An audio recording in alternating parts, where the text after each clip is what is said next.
Welcome to Wisdom Talk Radio, a collaborative community of explorers in conscious living.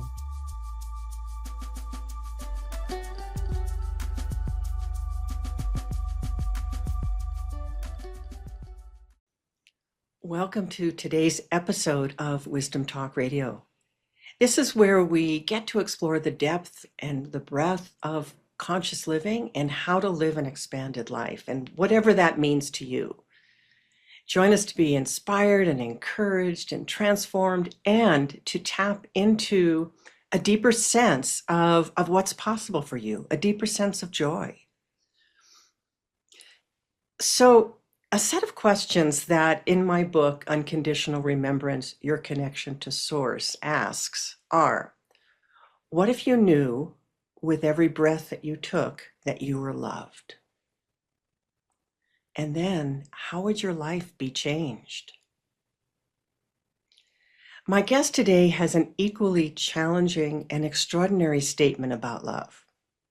And that is, you can offer anyone divine love. But that's just the beginning. That's just the beginning of my guest's exploration and invitation around love. So I invite you to stay tuned for what I really have a sensing will be a profound exploration about love. And it may just blow all of your assumptions and your concepts about love right out of the water. And I hope that they do, because when we step into something and into an expanded place about what love is, we're stepping into the fullness of our own possibility. I'm Laurie Seymour, host of Wisdom Talk Radio and CEO and founder of the Baca Institute, home of the quantum connection process. You can go over to the Baca Institute to take the quantum connection quiz and discover your unique connection with the essence of who you are. Now, why am I interested in quantum connection, and why do I invite you to want to find out about that? It's that we're each designed to connect directly with Source, not through someone else, not through an intermediary, but in our own unique way. And knowing your own archetypal style opens a deeper connection for you with the universe. And it's the secret to creating what you truly want in your life, because who you are is exactly who is needed. My guest today is David Cunningham. He is a renowned transformational teacher, spiritual practitioner, and lifelong advocate for humanity. For over 30 years, his leadership has inspired people from all walks of life to rediscover what truly matters in their lives. You know why I wanted to have him on the show, don't you? As a former special education teacher, LGBTQ rights advocate, and spiritual guide, he continues to create powerful new platforms for change. His book, Your Love Does Matter, A Journey to New Consciousness, I want to show you the cover of it, Loving Freely and Fully. No, sorry, I guess I got distracted by showing you the book. Offers a profound path to healing, forgiveness, loving freely and fully, and spiritual growth, helping each of us to reclaim the truth that we are here to love. It sounds so simple, doesn't it? Welcome, David. You've made it simple in a profoundly expansive way. So welcome to Wisdom Talk Radio, David Cunningham. Thank you. So great to be here with you and to everybody watching. How wonderful. Great. So, in this book, in your work, in your being, I would say, you really help people to move beyond an intellectual understanding of what love is.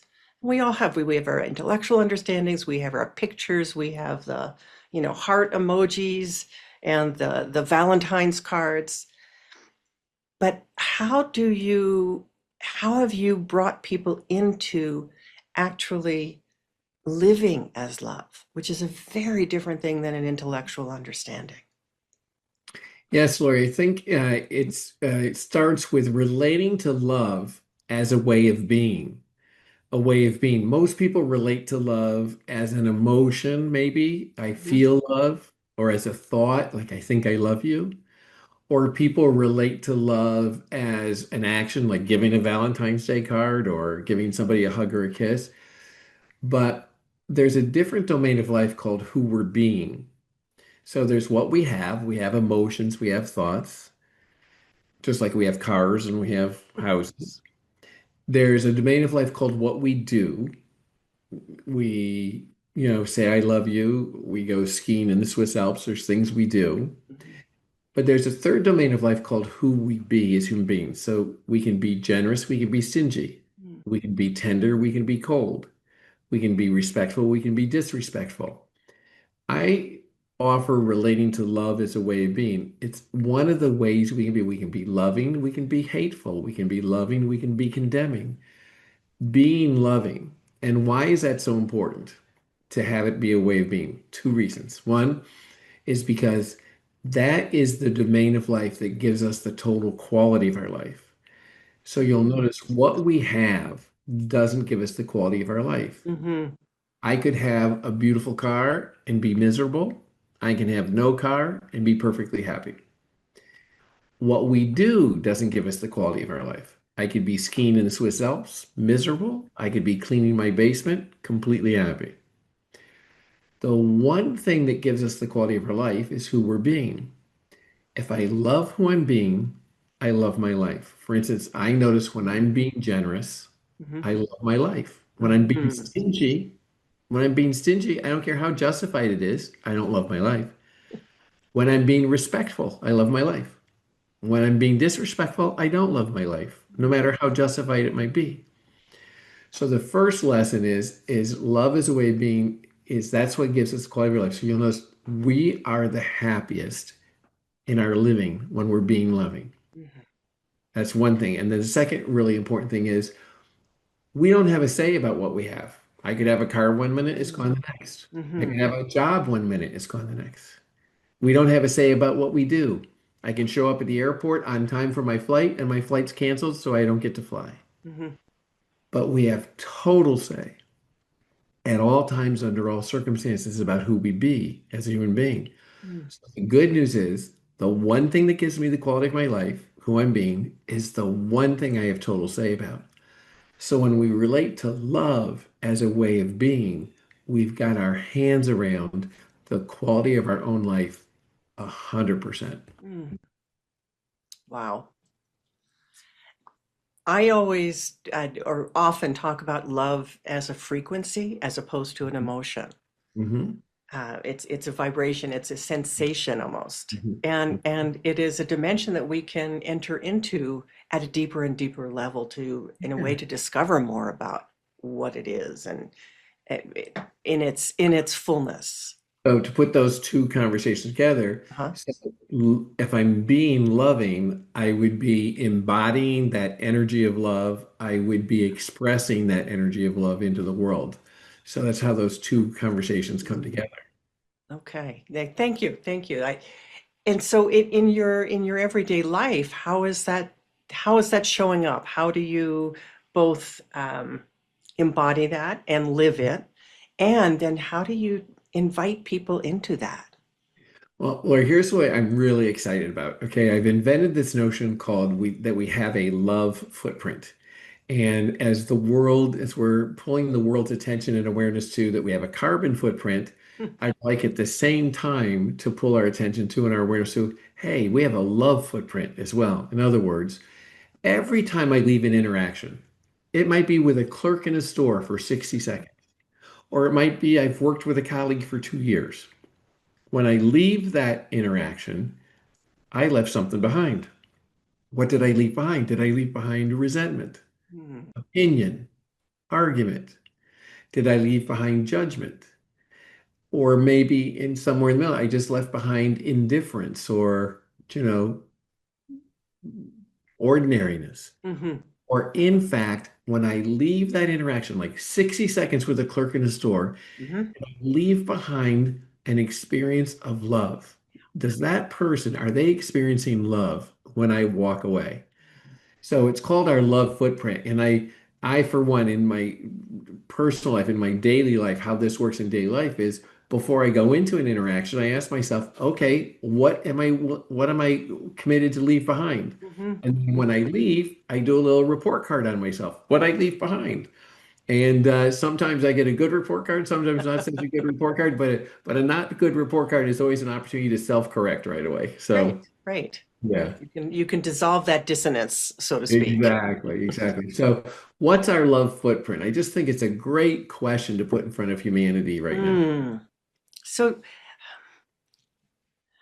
it's a little early in a way to leap into, so I'm going to save this for later, but I do want to talk about that bigger social endeavor, not just your own, but I specifically want to talk to that. But if we think about what's happening, if we look at what's happening in the world right now, it could get scary in the Hmm. face of the lack of love, the Hmm. lack of that love footprint. People are not, putting their arms around that and saying, "Yeah, I'm in." And I think if you examine it carefully, there's what people are relying on or counting on right now is being right. So Yes, the question is absolutely. who's right and who's wrong? Yep, Okay. yep, The question isn't how related are we? That's not the question. yeah. So being right has become more important to humanity than being related. Mm. So there's a couple really important points about that. Number one, I'm going to say something really radical. If we could just get as a humanity that none of us are ever right and none of us are ever wrong. As a person, I've never been right. That's a radical statement, isn't it? I've never been wrong either. I enjoy that a little bit more, but I've never been right. What do I mean by that? Is that we all, Lori, have a view of life, and no two people have the same view. So if you and I stood side by side and looked out at the world, we would still have a different view of it. So is my view right and your view wrong? That would be silly to say, wouldn't it? So if Gets us we in trouble. exactly, right? So if we could get that none of us are ever right, we each have views of life, Mhm. then it's a different conversation. So if we see life differently, I can be interested in your view, and I don't have to worry that your view invalidates my view. It's just a different view. Mhm. I Mhm. can get interested in your view and interested in how that impacts life, viewing life from there. So it's way time right now for us to lower the value we put on being right. And I, for one, offer betting everything on love. Bet it all on love. Whatever we got to work out with anyone. Yeah. I don't care what we got to work. Do we have a daughter-in-law that we don't like the way she's raising the kids? Do we have a teenage child that we're having trouble with? Do we have a boss we're not getting along with? Do we have a politician that we disagree with? Okay, how are we going to resolve it all? Bet it all on that somehow Mhm. we lead with love. We'll be able to work anything out with anybody. So I invite us to bet everything on our love. And what I'm hearing is how much for you, what you teach about, what you speak about in terms of love is that relational aspect. Um, and I'm thinking about the whole experience, the personal experience, the intrapersonal experience of needing to be right, Mm, which completely separates me from everybody else. And it separates me from my own connection with source, with the divine. yes, it's that needing to be right. It's is almost, in fact, I could leave out the word almost in what I'm saying, a matter of survival. Mm, Now, if you mm. and I were neuroscientists, we could get into a really interesting conversation about how the function of the brain is to have us survive. But it's just a part of the brain, just a part of the brain that does Okay. that. Well, but it's a function of the brain. A function of the brain. One of the functions of the brain is having us survive. Mhm.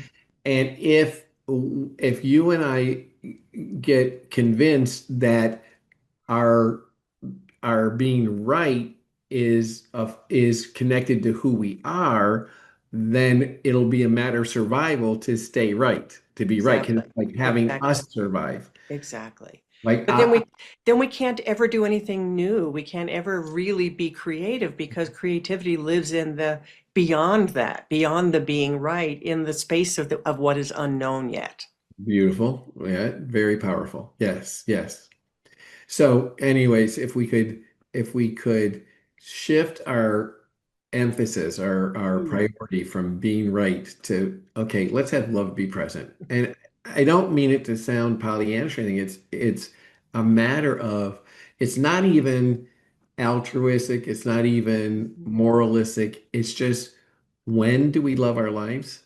Is when we're being loving. Hmm. Okay, let's do ourselves a favor then and be loving because that's when we love our lives. So translate that or bring that into how that shows up. And I'm going to bring in what, for many people, at least in my world right now, are feeling so challenged by is in the political Mhm, arena. And I'm mhm. not going to get into, I don't want to, we're not going to get into right and wrong because we've already established that's not very useful. But my question is about how we bring love into that. Yeah, I think there's many people can find their own way, but if it's resolved, hey, here's what I'm going to bring to it. I'm going to bring love to it. So I'll do it at a personal level, and then I'll do it at a societal level, okay, if that's all right, Laurie. Hmm. So at a personal level, for instance, during the last election, I have a neighbor across the street that I love dearly. And I was kind of surprised when I found out how he was voting, which was not the way I was voting. And I was kind of, really? And then I saw a couple of Facebook posts that he made that were upsetting, like, Surprising. yeah, surprising and upsetting. Like Yeah. I almost felt insulted by them, right? Like, Mhm. right?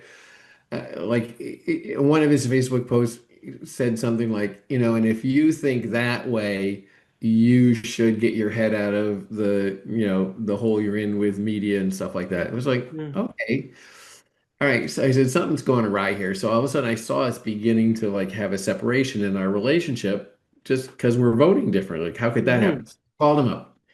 And I said, can I come over? And I just want to understand, right? I want to talk. I want to hear how you see things. So I knew if I went over to debate him, we would end up. Right. Okay. So I went over and I said, and I was just really standing in, okay, I've got a view, he's got a view, neither of us is right. Let me get interested in his view. So I just said, tell me everything, how you see things. I just want to hear everything. Tell me everything. I want to like see, I want to see through your eyes. How do you see this situation? Uh-huh. And Lori, I probably listened for 2 hours. I probably didn't say a word, almost for 2 hours. I just listened and listened, listened. I found out I could listen. I found out that was a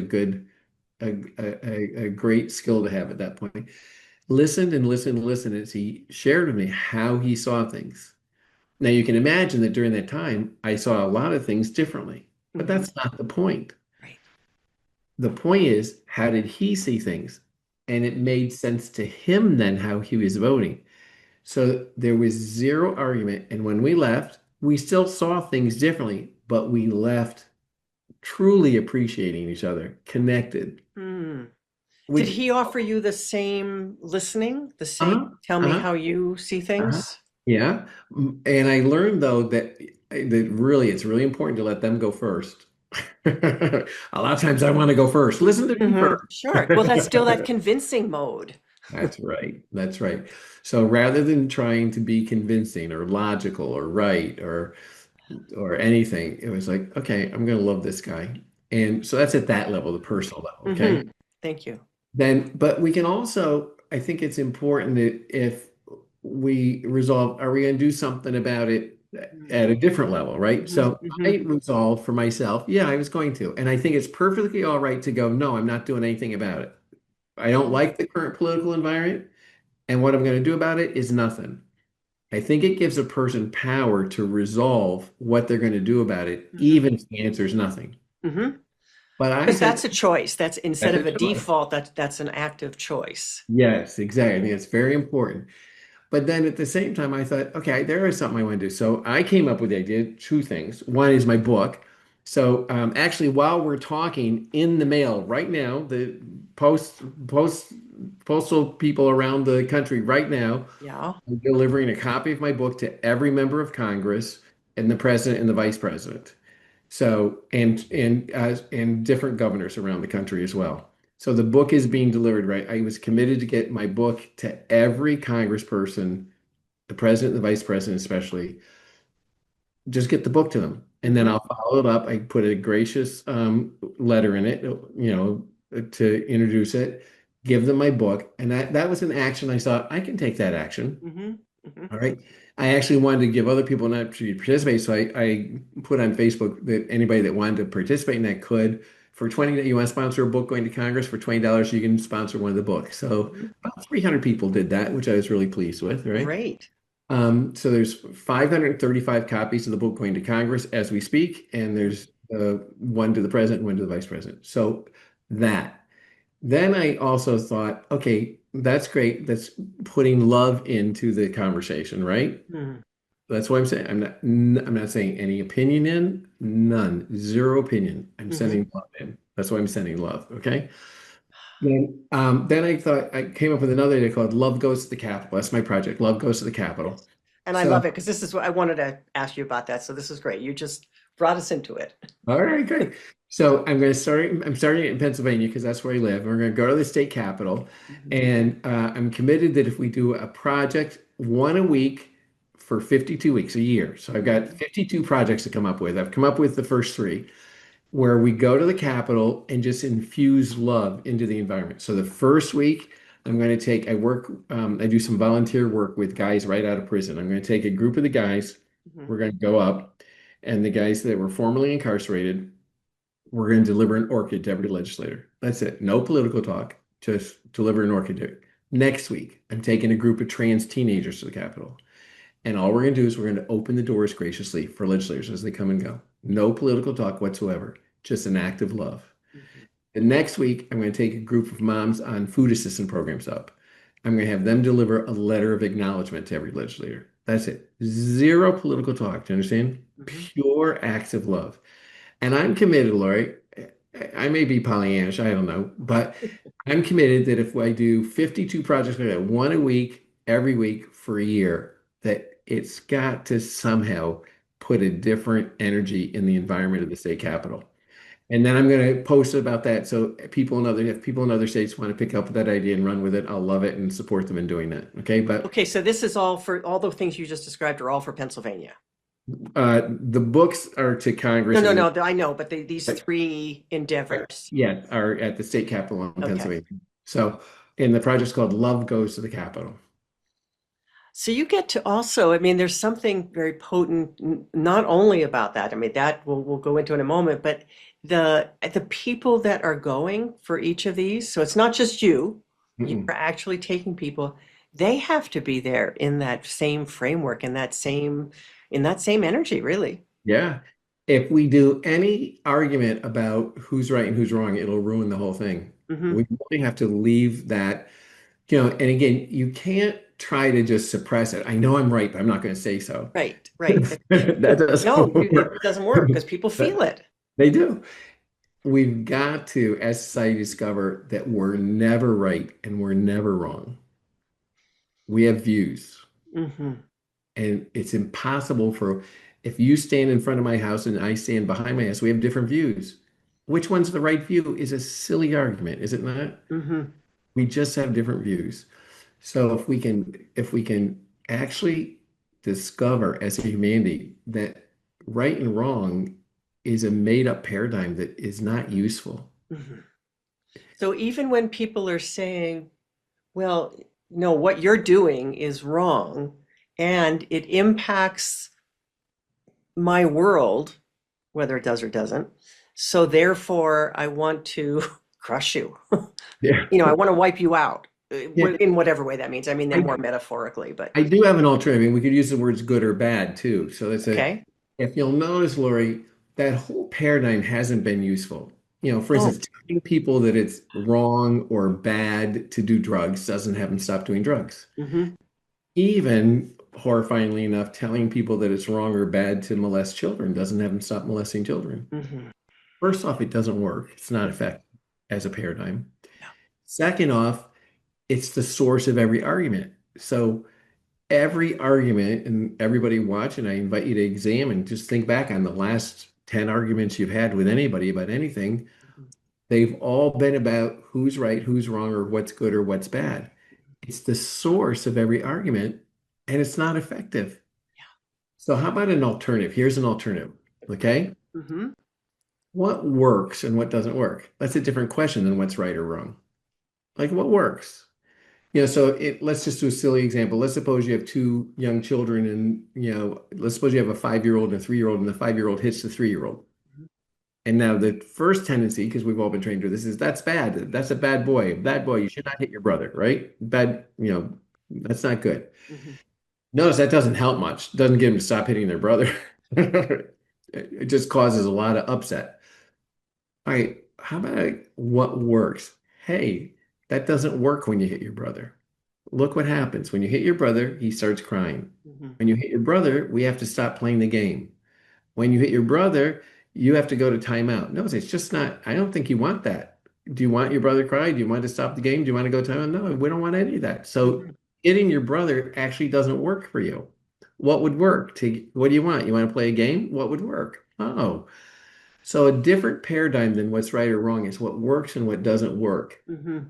I don't mean to oversimplify it, but it really is a different conversation to have. Yeah. Even if we're talking about federal legislation, what works and what doesn't work about it versus is it right or wrong? A Mhm. Mhm. different way to look at it that is effective and takes out the argument. And that's what we're aiming for, if anything. It's how do we come to a deeper level of consciousness Mhm. in how we live life, not just sitting on top of a mountain somewhere, but really in everyday life. In And everyday so interaction. and particularly as it relates to leadership. So I'm interested about the connection between love and leadership, love and forgiveness, forgiveness and leadership. Mhm. How does that Okay. play out? Well, let's go to forgiveness first, then we'll go to leadership, if that's all right. So, forgiveness, again, most people have a notion of forgiveness that forgiveness is somehow condoning what the other person did, or getting over what the other person did, or even approving of what the other person did. It's not, that doesn't work. It's not, people have a lot of trouble then forgiving. Like, Mhm. how can I forgive you for doing that if it means that I'm somehow approving it? I Yeah, don't. yeah. Uh, Here's a different notion of forgiveness. Forgive.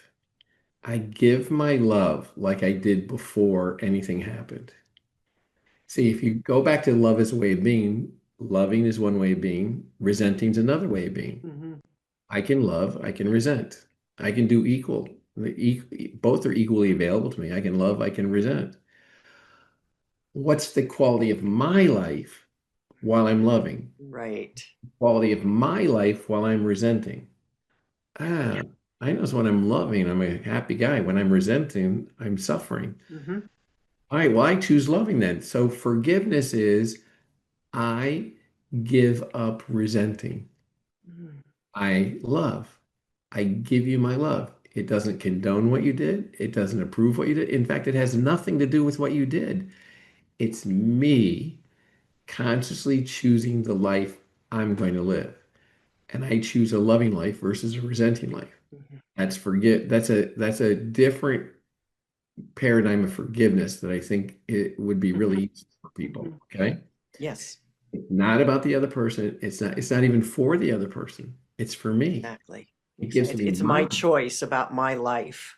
yes. I don't enjoy a forgiving life. So I mean I Mhm. don't enjoy a resenting life, so I'm not going to live it. Yeah. Right. Now let's bring that to leadership, right?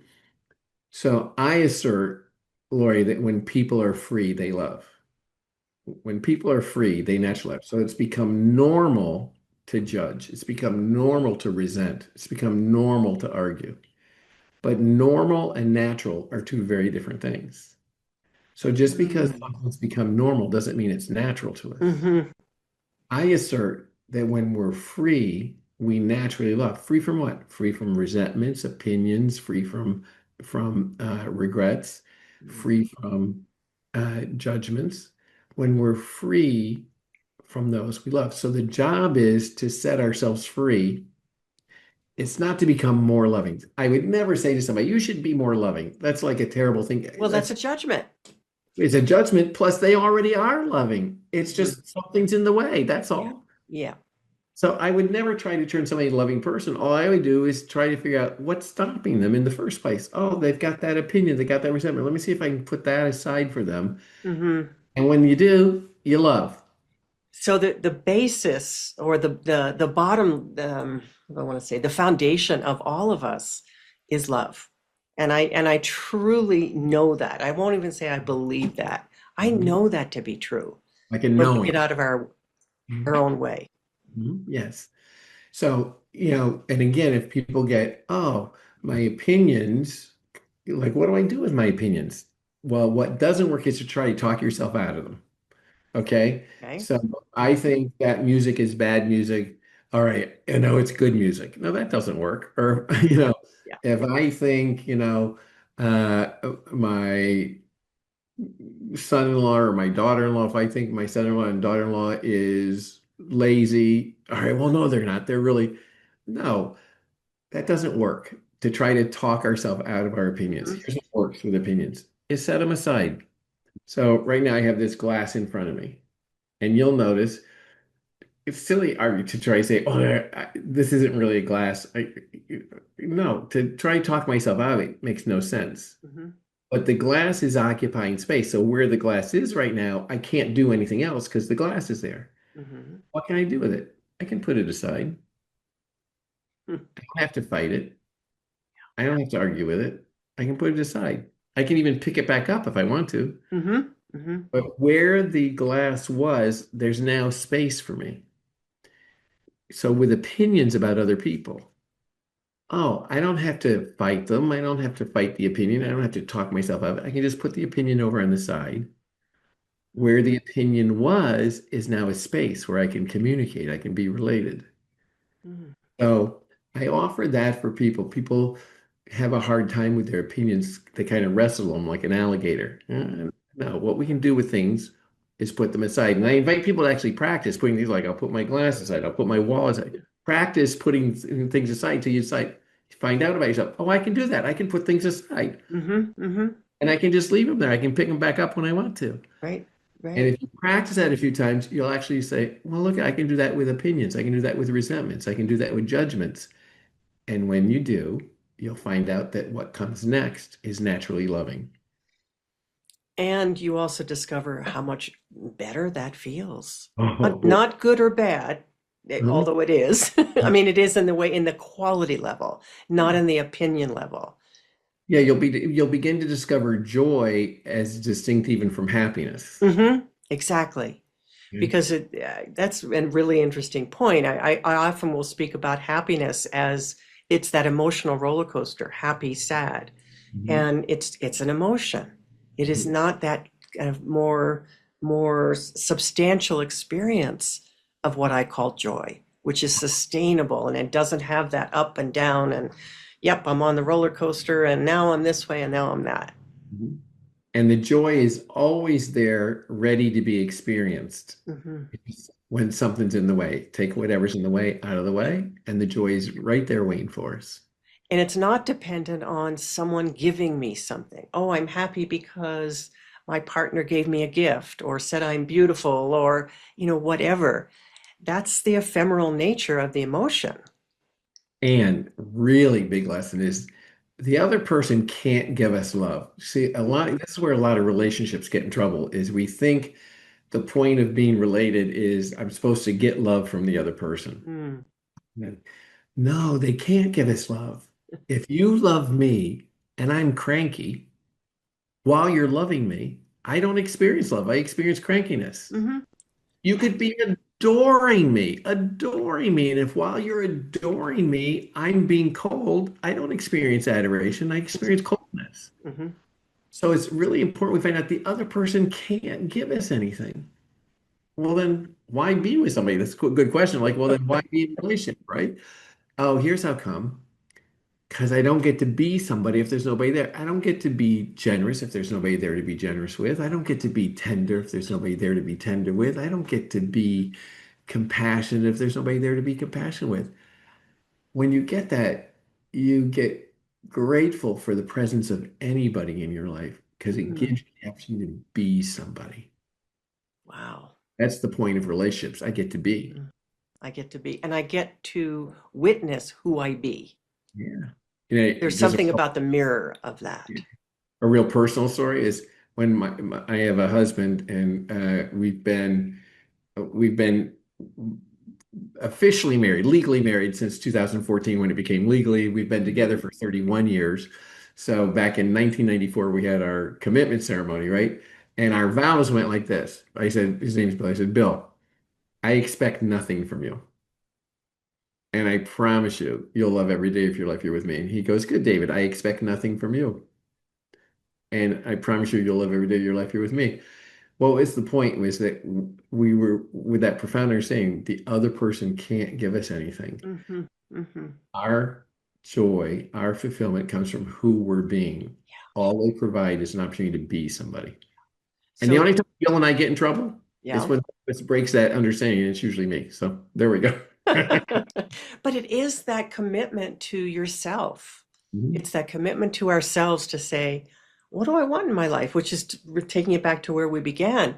I want to be loving. Then there's there's, I think you mentioned earlier, connection with source, right? Or Mhm. you want to go there for a minute? Should we talk about that for a minute? Sure, absolutely. I mean, that's the tagline of my book. So of Right. course. So there's who we know ourselves to be, right? So we've been educated.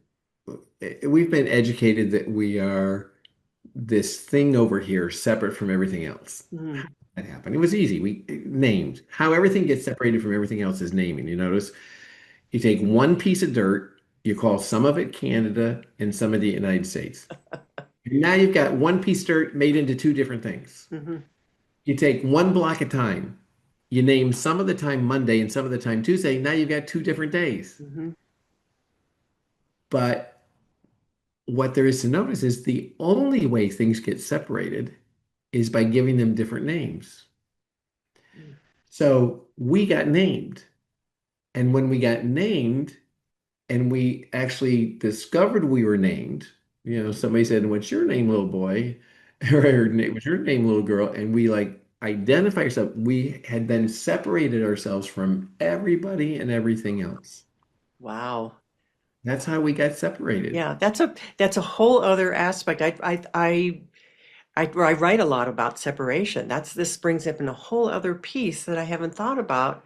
And I'm thinking of my 2.5-year-old grandson Uh-huh. who says that's Henry when he looks at himself, a picture of himself. Yeah. Not even that's me, but that's Henry. And we also we celebrate when they're that small and they go, Mommy, Daddy. We think that, oh yay. Mm-hmm. Failing to they go, Mommy, Daddy, Henry. And almost failing to notice, yay, but in that moment, they've got mommy and daddy separate and then Henry separate, and Yeah. we're all separate. So Ah, just by that okay. very virtue of naming. Yeah.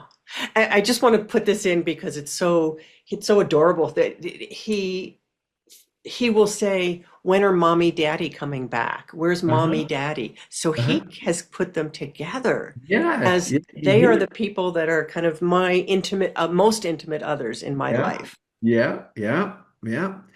So we got educated, we're separate, and we Hmm. got educated, we're separate from source. Yes. Yes.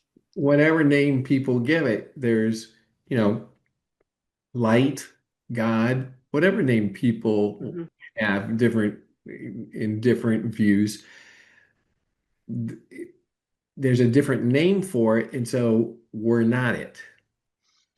So part of the work I do, I like to lead Hmm. meditations. I love to lead meditations for people. And whenever I lead a meditation, there's oftentimes, Lori, that experience, that profound experience of light, Hmm.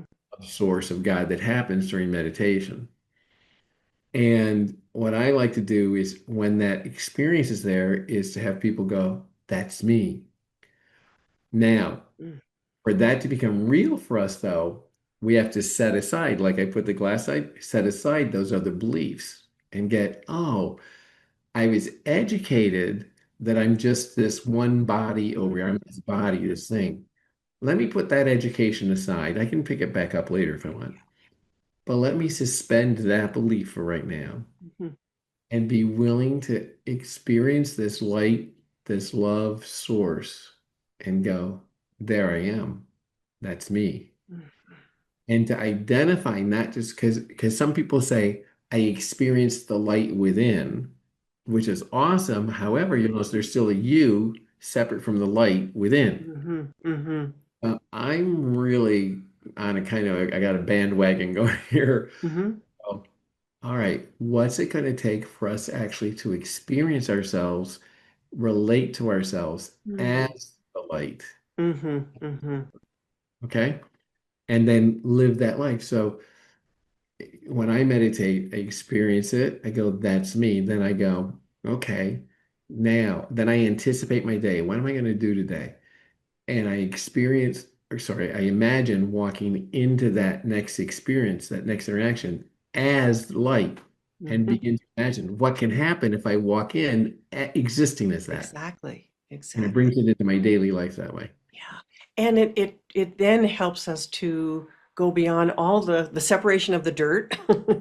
Mhm. Looking at other, because as soon as we look at anything else and anyone else as other, Mhm. we've created separation, and we feel the judgment, we feel the views and the opinions having to take precedence over the connection.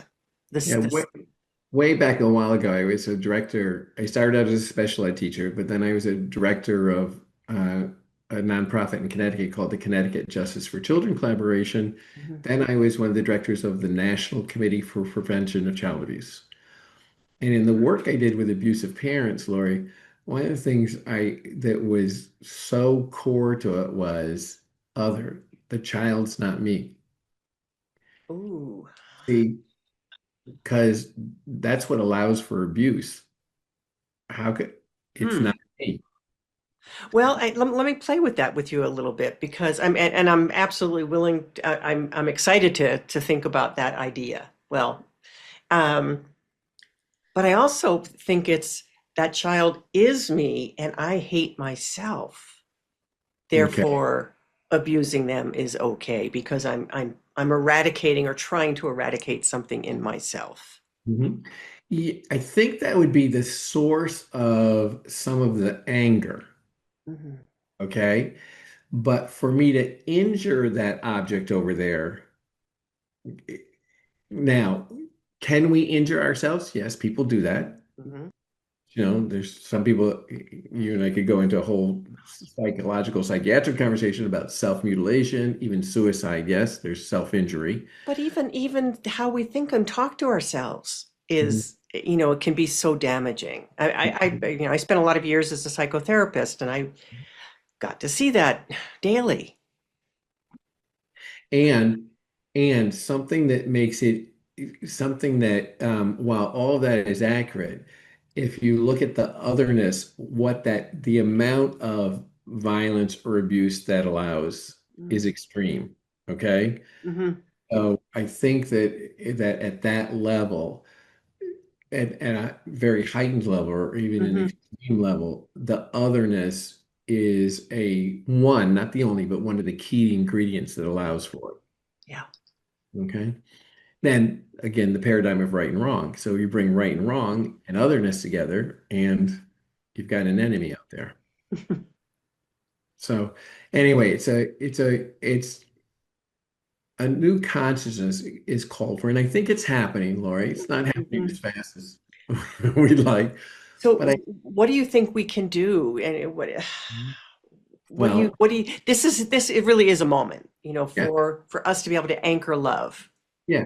How about that? How about just like let's make a resolution first off. This is inside our love footprint. How about just a resolution called I'm not doing that. I'm not expressing hate. I'm not going to do it. I'm not going to I am not going to express hate. I'm not going to do it. I'm going to love. I'm going to express love. And it's that existential choice one makes for Mhm. one. Okay, but let's make it. I can make it. All right. I made, some people make a choice. I've made a choice to, Mhm. eat vegetarian. I'm not eating that. I'm eating this. Okay. Mhm. Well, Mhm. okay. I'm not expressing hate. I'm expressing love. That's what I do with my life. That's the way I live. It's a choice one can make for one's own existence. It's very primary, but it's accurate, so we can do that. And then to really start again a new conversations with people. What if we literally didn't talk about anymore who's right and who's wrong? What if we stopped Mhm, talking? mhm, What if mhm, we just stopped talking about it? What if we never said that again? What if we never ever said again? I'm never going to say I'm right and I'm never going to say somebody else is wrong. I'm not going to talk about who's right and who's wrong. mhm, mhm. I'm going to talk about, oh, what's their view of life and what's my view of life. If we just stop talking about it, it would go out of existence. So it's stopping time, but we need to put something in its place, which Yeah. is the love View, footprint. yeah, the love footprint, view of life versus right and wrong. Uh, Mhm. and again, what works and doesn't work versus what's right and what's wrong. So we can put something into place, but here's the important part to get. This Okay. is where kind of the transformational side of things comes in, is where you and I see what we speak. See, we don't think that Mm. as human beings. We think we see things and then talk about them. Yeah. I think guys consider it's the other way around. Mhm. We speak and then we see what we speak into existence. Mhm. So, if I'll do a familiar example that I got from Werner Erhard, actually, which is this. If I show people this and I go, this is a number, Mm. you say, what do you see? If this is a number, A one. a one. Now, but there's no one here, is there? There's a one finger. Well, if I go, this is the direction, what do you see? Ah, up. Up. Mhm. Okay, now if I go, it's a body part, what do you see? A finger. A finger. So you'll notice my speaking shaped what you saw. I Mhm. go number, you see one. I Mhm. go direction, you see up. I go body part, you see finger. So that's a primitive example, though, of how speaking shapes what you see. Mhm. So we now see right and wrong. But wait, is there right and wrong out there, or do we only see it because we say it? For a long time, I saw my dad was closed-minded. I was convinced I had a closed-minded dad. I was convinced by the magazines he read. I was convinced by the way he combed his hair. I was convinced by the way he folded his newspaper. I had a closed-minded dad. I saw evidence, and then I caught, wait a minute. I said he was closed-minded. Now everything looks like evidence to me. Right. So how does folding a newspaper a certain way become closed-minded? Mhm. Mhm. That's the power of language. We That's speak yes, and then we see indeed. it. Okay. But as we come to a close, what would be the invitation you would like to leave for our viewers and our listeners today? Oh boy. The most important invitation is, okay, you have a love footprint. Would you take on playing the game called I Have a Love Footprint and then get committed to, I'm going to leave an extraordinary love footprint. That's my basic invitation. Wow. Okay. Mhm. I would love people to join me in anything about Love Goes to the Capital, so they can go to my Oh, website, yourlovedoesmatter.com. It's that simple, yourlovedoesmatter.com, and you'll find the Love Goes to Capital. I'd love people to participate with that in any way they want to. Um, I'm just ready to play this game at a big at a level. big level. Mhm. Okay, so let's play. Okay, let's I'd play. like to take that around to other countries then too. Oh, absolutely. We're not stopping here. We're Yeah. just You're like, just getting going. You're just getting going. And I feel it and I think it's pretty extraordinary. I really do so appreciate what you're offering, what you're bringing into the conversation that is so desperately needed. hmm. You know, I think again that you could also bottom line the invitation, which is just let's bet it all on love. I don't care what we're dealing with, no Mm, matter what we're dealing with, mhm, that loving will make the difference in the situation, mm, whatever we're dealing with. whatever it is. Yeah, just bet loving, and it might be self-love, as you said, Lori. Absolutely. It might be It has loving to ourselves. start somewhere. Might be self-love makes a difference. Could be I'm having trouble with my teenage son. Okay, Hmm. I've been trying to be logical with him. I've been trying to be convincing. I know I'm right. Why won't he listen to me? Okay. Let my maybe shoulders drop. Let me take a deep breath I'm gonna and go to bet love. if I just love, somehow I can work it out with them. Yeah. Okay, let's bet it all on love, shall we? Let's bet it all on love. David, would you just, again, you said it, but your website where people can find out more about what you're up to and what you're doing? Yeah, yourlovedoesmatter.com. That's It will simple. be in the show notes, but Yourlovedoesmatter.com. great. We've got the project of Love Goes to the Capitol. We got the books being sent to Congress. I am offering a course called The Awakening, which I'm really pleased with. Hmm. The best transformational conversations with the spiritual awakening. Put those two things together. I'm very pleased with that. I want people, I'm inviting people to, I've formed a nonprofit, Lori, called the Love Matters Collaboration. Mm, My ultimate commitment with that is that we have members of that. People can join that. My ultimate commitment is we have members from every country in the world. Membership is free. It doesn't cost anything. But when people join, they sign a pledge to their love footprint. So mm, membership is yes, joining the Love Matters collaboration, and I pledged it's to, taking action. okay? So Okay. yourlovedoesmatter.com, find all that there. Thank you so much for the opportunity to share that Uh, with me. Thank you again, David Cunningham, for being such a great guest on Wisdom Talk Radio. And thank you to our listening and viewing audience too for being with us here today. I'm without you, why would we do this? Exactly. And Wonderful. yeah, and if you've enjoyed this episode, please do leave us a review because that helps other people to discover this kind of a conversation and to discover the kinds of things that will change the world, that will transform us and out from there. And for more information for you, for more about your own inner guidance system, your own connection with source, head over to the Baca Institute to take the quantum connection quiz now. And we'll see you next time. Thanks for joining us here at Wisdom Talk Radio. We wish you well in your conscious explorations. For more information and to join in the conversation, our website is wisdomtalkradio.com or at Wisdom Talk Radio on Facebook.